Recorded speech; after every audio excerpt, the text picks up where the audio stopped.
l'expérience démocratique au Burundi? Les chances de réussir dans notre expérience démocratique sont là et sont évidentes, bien que des problèmes existent bien sûr.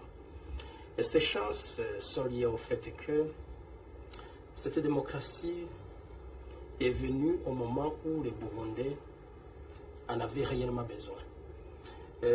Ça fait 30 ans que le Burundi a connu un régime pratiquement de parti unique depuis l'indépendance. Et sous ce régime, il y a eu beaucoup de tragédies, comme tout le monde le sait. Et les populations burundaises en étaient vraiment réduites à un état de prostration.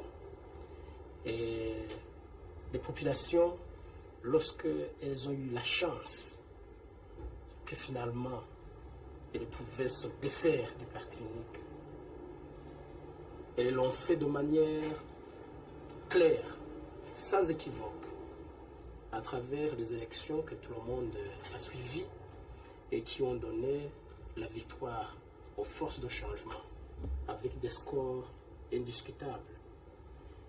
Et le fait que la population s'est engagée sans équivoque est une des chances finalement qui prouve que, est une des chances qui nous prouve que rien à faire, ce processus a des chances de réussir. Mais également, le fait que ce processus se soit fait dans la paix prouve que les Burundais sont mûrs, prouve que les Burundais ont voulu rompre avec les tragédies du passé, avec les violences du passé, pour construire un pays où tout le monde se sent à l'aise. Donc, en résumé, les chances de réussir cette expérience sont là. Nous sommes conscients des difficultés, mais l'immense majorité de la population burundaise s'est investie dans ce processus et cela est une garantie de la réussite de ce processus. Comment améliorer la santé au Burundi? Oui, les problèmes de santé dans son pays sont liés au problème de la qualité de la vie, surtout la qualité de la vie en milieu rural. Comme vous le savez, la dysenterie par exemple est la conséquence d'une mauvaise hygiène en eau potable ou d'un manque tout simplement des adductions d'eau qui pourraient permettre à la population d'avoir de l'eau potable. Il en est de même pour d'autres maladies qui frappent malheureusement nos populations assez régulièrement. Alors, notre objectif est d'investir dans l'amélioration de la qualité en milieu rural, notamment par les adductions d'eau.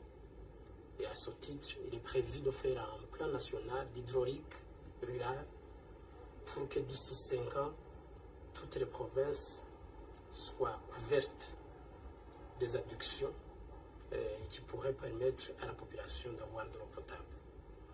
Et nous avons aussi un programme d'améliorer l'habitat rural. Parce que vous comprenez, les gens qui vivent dans des cases, ils attrapent pas mal de maladies liées précisément à l'insalubrité de ces maisons. Et nous allons donc investir dans ce domaine-là. Nous voulons aussi investir dans le domaine de l'électrification rurale. Et pour que cette électrification permette notamment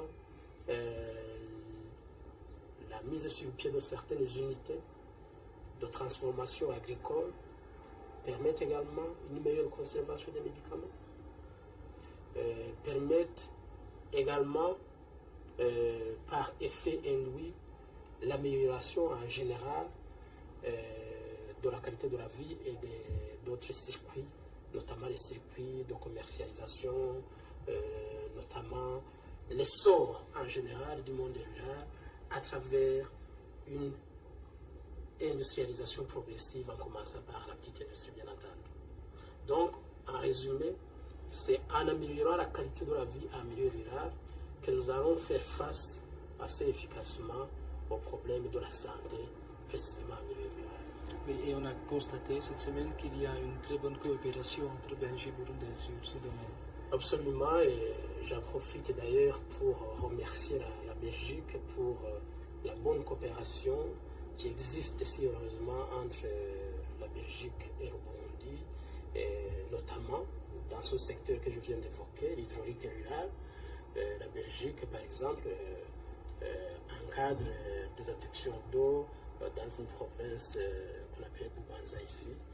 Et nous sommes en train d'analyser le 6e plan quinquennal. Et j'espère que la Belgique pourra accroître ses interventions, non seulement dans ce domaine, mais également dans d'autres domaines que nous allons préciser dans le document du 6e plan quinquennal. Monsieur le Président, je vous remercie pour cette intervention.